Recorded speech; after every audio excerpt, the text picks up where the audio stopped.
What's up guys, it's your boy Gobrins, and today we're talking about the patch notes for Regulation version 1.09 in Dark Souls 3. So as I mentioned before, of course, I wanted to wait a couple days for this patch to actually roll out and be tested a little bit before we actually talked about it. Because last time I talked about patch notes the day that they came out, a lot of you guys got mad at me. And obviously information wasn't even there because nothing has been tested yet. So now we're about 2 days, 3 days after the patch here. Gotta give a couple big shout outs, of course, to the Reddit community and the Wiki community for finding a bunch of stuff that was patched up in Regulation 1.09 or just generally changed in 1.09. So for starters, once again, I'm going to give a shout out to Row Parkour for starting the application 1.05 Regulation 1.09 changes Megathread, as well as Saxu again as well for delivering aesthetically pleasing graphs in regards to Regulation 1.09. The way he has it organized on Reddit is just like on point. Saxu was on fire with the information. And once again, I always like to reiterate with these videos for patch notes and everything in Dark Souls 3 that I'm not meaning to steal other people's content. I don't mean to. I think when people test things out, it is for the community, especially if you're posting it on Reddit. I really do appreciate that as well. And a couple of my own tests, as well as have been following the wiki, so it hasn't just been the Reddit, it's also been the wiki community. So once again, I need to give a big shout out to the community as a whole for finding all this information. And of course, I'm here to relay that to you guys on YouTube who might not be on Reddit or checking out the wiki at all. But of course, there's lots to cover for Regulation 1.09, so let's get started. So all dagger weapons have increased critical attack power now. It's been noted that dagger and mailbreaker have a critical of 140 and up, while most other daggers have 120, and it would seem that any dagger that has auxiliaries such as poison damage and poison buildup still has only a critical of 100. Apparently the dark sword got nerfed a little bit when they say the dark sword had reduced weapon efficiency. And by this image that Saxu posted, it would appear that once again, it's not a huge nerf, but it's a start,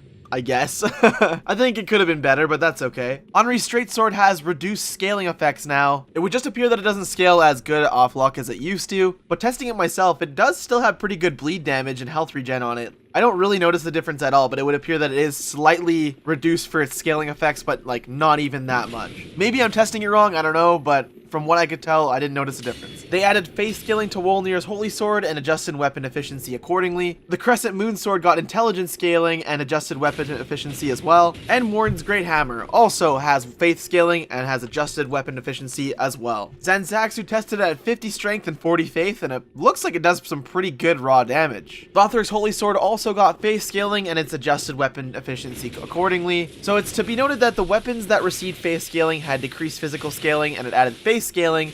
There's no split damage. Face scaling actually affects the physical damage. So where you would think it might like get lightning damage or some sort of blessed damage or something like that, it just got additional physical damage for anything that has faith scaling. Yorshka's Spear has increased FP damage effects, making it of course a little bit more viable, and personally I kind of like Yorshka's Spear. I think it's a cool weapon. And Scholar's Candlestick has its sorcery strengthening properties reduced. So the Scholar's Candlestick went from buffing your magic by 25% for spell damage to 12.5, which is more in line with Steady Chant, of course, on any other staff. Realistically, that does make sense. I've said it before that with sorcery, it feels like a lot of the times that stuff is super OP, especially Crystal Soul Spear, damaging things for like 1,000 and up. I guess that nerf makes sense, and honestly that kind of makes it more in line with pyromancies, which is great as well, but it still has the best damage output for sorceries and magic altogether for casting types, just because of course it does have those extra items that buff your sorceries and whatnot, whereas other casting types don't.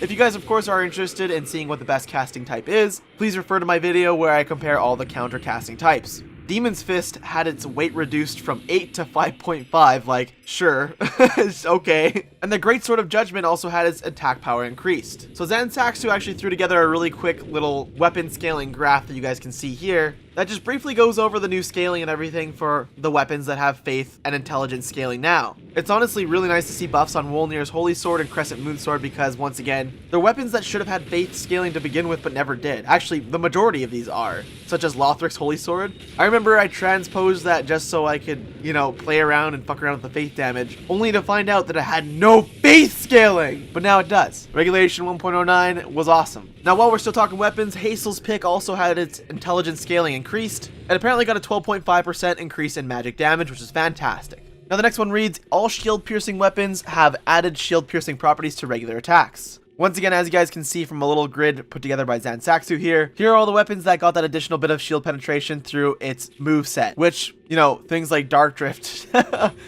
Dark Drift should have had that already, but, you know, whatever. Dark Drift's a funny one. So that gives you kind of an idea of what's going to actually hit things through shields, which is great. Probably pretty helpful for PvE. Maybe not so much for PvP, because I honestly don't see many people running shields in PvP nowadays. But maybe that's just me. I don't know. All skills that enchant a weapon with special properties have extended length of effect as well. So here's once again another graph that shows exactly that. You can see the weapon buffs here and how long they actually last, which kind of gives you an idea of how long those weapon art buffs actually last now. The obscuring ring had its increased distance at which ring takes effect, which is, okay, honestly, that's okay.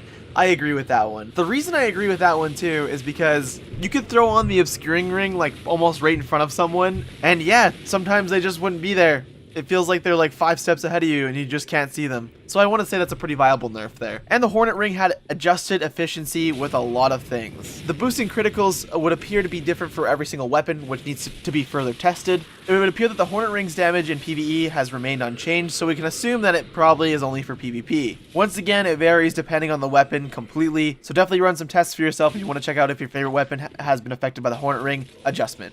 Black Serpent had adjusted tracking, which I haven't tested out for myself yet, but I would like to test it out because that's one I want to believe is actually like a decent dark spell, but man, Black Serpent just sucks. So I'm gonna run some testing on that and see if it's anything good now. Lightning Stake only now requires 1 attunement slot. Oh yeah! Oh yeah! Yeah! That's my jam right there. A lot of you guys were being like, Goblins, Lightning Stake's only gonna be 1 attunement slot. Oh my god, I'm like, yeah!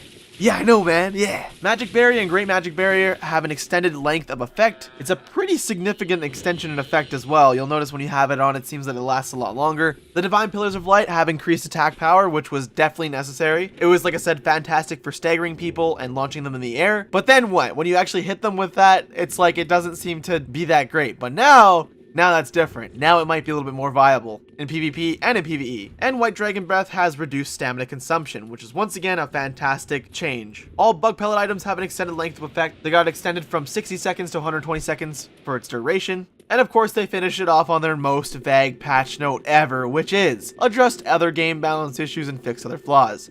Which is FromSoft's way of saying, fucking, we did some stuff, and you know, like, it's just some stuff.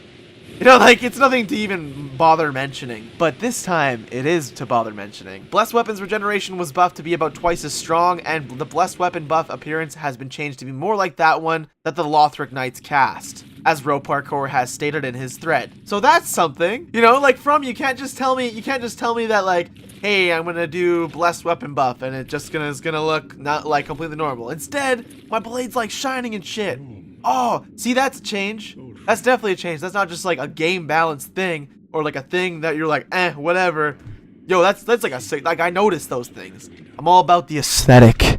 It would also appear that the spin slash on a lot of twin blade weapons, and even on the Gothard twin swords, has been significantly nerfed. So it's stated that further testing should be done on that as well, but it would appear that they have been nerfed. Once again, FromSoft, that's not just like a thing that you decided to do and like fix or whatever. That's like a significant nerf. They stealth nerf twin blades and twin swords. You don't just do that and you're like, oh yeah, that's a small thing. Yo, that's pretty significant, man. A couple things to note that are still broken are that From forgot to adjust frame data when your weapon is in the offhand. We talked about that last patch where people are using the S-Stock in their offhand to get the same amount of stamina consumptions that it was at version 1.05 and regulation 1.08. It also seemed that the Astora Greatsword is still unparryable on two-handed roll attacks and still counts as a thrust attack, and the Whip class two-handed charge R2 is still broken and still does the same damage as the Bear two-handed R2. So that's just a few things that FromSoft actually has to fix, and hopefully that'll come in the next regulation update or in the next app version update. That would appear to be everything that has been changed within this last patch here, guys. If there's anything you guys feel like I missed, or if you guys need something that's explained further or anything, please let me know. I will do my best to help out. Once again, it's tough with new patches like this because they are so fresh and they do take quite a while to fully flesh out. So this is everything I could find so far, so once again, I do apologize if I miss anything or any of that stuff, but please let me know in the comments once again if we did miss anything, because if we did miss something, we can always upvote it in the comments and let everyone else see that. We did it in the last patch notes video. It was actually pretty good. And that is everything you need to know about Regulation Update 1.09. So that's all I have to talk about for today, guys. As I always say, drop a like for your boy, Goblins. And I'll see you guys in our next video talking about Dark Souls stuff or Overwatch stuff. So take it easy, have a general good, and I'll talk to you guys later. Peace out!